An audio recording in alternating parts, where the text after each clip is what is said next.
እዚህ ስንመጣ ቃል በገባነው መሰረት ያው እንግዶችን እንቀበላለን ብለን ነበር። የመጀመሪያውን የዚህ ወር እንግዶች ተቀብለናል ማለት ነው እና ሁለቱ እንግዶች ቅድሚያ ከሰኞ ነው የደረሱት። አሁን ሐሙስ ነው፣ አራተኛ ቀናቸው ነው ማለት ነው እና እስካሁን ድረስ 4 ቀን አብረን አሳልፈናል። ሶስተኛው እንግዳ እስካሁን 4 ቀን ሙሉ እየተጓዘ ነው። እኛ የመከርነውን ስላልሰማ ማለት ነው። እኛ ኑ ባልንበት መሰረት ነው መምጣት የነበረበት። ስለዚህ እስካሁን አልደረሰም። ዛሬ ይደርሳል ብለን እናስባለን። እሱ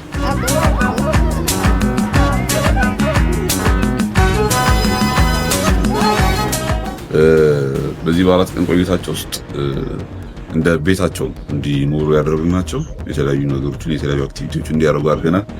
ያው እንግዳ ከመጣ በኋላ እንደ እንግዳ ብቻ አይደለም የምናስተናግደው። ስራዎችን ያግዛሉ፣ ብዙ ነገር ቦታዎችን ያያሉ፣ ምናምን ጥሩ ጊዜ ያሳልፋሉ ብለን እናስባለን። በእርግጠኝነት በሌሎች ቪዲዮች ላይ ከራሳቸው አፍ የሚሰሙትም ይሆናል። ለማንኛውም የጥር ወር እንግዶቻችንን አስተናግደን እየጨረስን ነው። በሚቀጥለው ግን ቀጣይ ዙር ሌሎች እንግዶችን ጋብዛለን።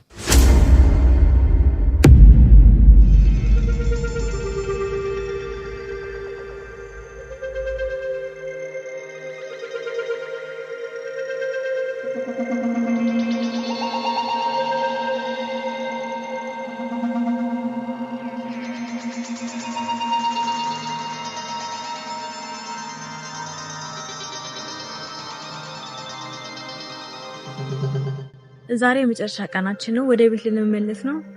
እንግዲህ ሌላ ጊዜ እንመለሳለን ብዬ ተስፋ አደርጋለሁ። የነበረን ቆይታ በጣም ደስ ይላል፣ እጅግ በጣም ደስ ይላል። የቀጣይ ወር እድለኛ ናችሁ እዚህ ስለምትመጡ ማለት ነው። የመጨረሻችን ነው።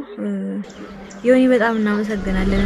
እንደ ልጅ ተንከባክቦ እንደ ቤተሰብ አድርጎ በቃ በጣም ደስ የሚል ጊዜ ስለሰጠን በጣም አድርገን እናመሰግናለን።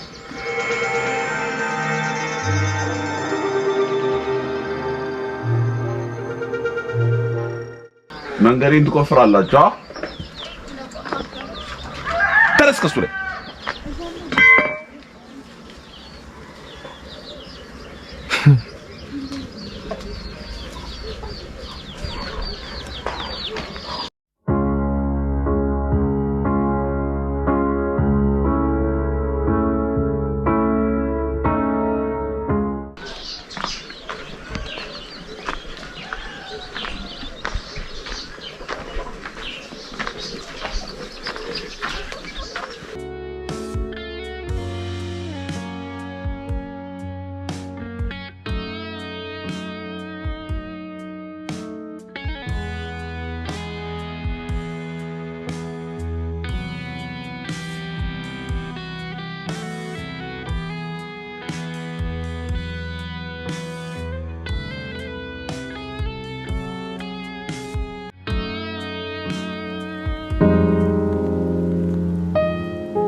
መጀመሪያ ስራችን የፈረሱና ያየዋን አንድ ያማጽዳት ነበር። ይኸው እያጸዳን ነው።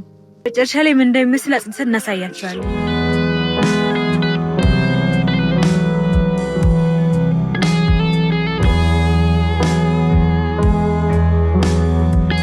ካጸዳን በኋላ በዛ በኩል ሄደና ልንደፋው ነው። አሁን ፈረሶቹ አስፈሩም፣ በጣም ነው ደስ የሚሉት። አያውም ቢሆን ትንሽ የማማታት እድል አለው፣ ግን ያን ያክል የሚያስፈሩን ሰው አይደሉም። ከመጥረጉ በላይ እንደውም የሚያደክመው ማመላለሱ ነው ለመድፋት።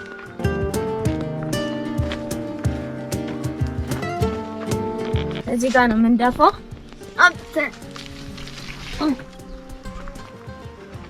ሰሞኑን ስንጠርገው የነበረው ነገር ነው።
ትናንት አጥምደን ያመጣናቸው አሳዎች ወደ ማብሰል ገብተናል። እንግዲህ በዚህ መልኩ አሳ ፍርፍር ሰርቷል ማለት ነው እና ትንሽ ጊዜ ደቂቃ በኋላ ወደ መብላት እንገባለን ማለት ነው።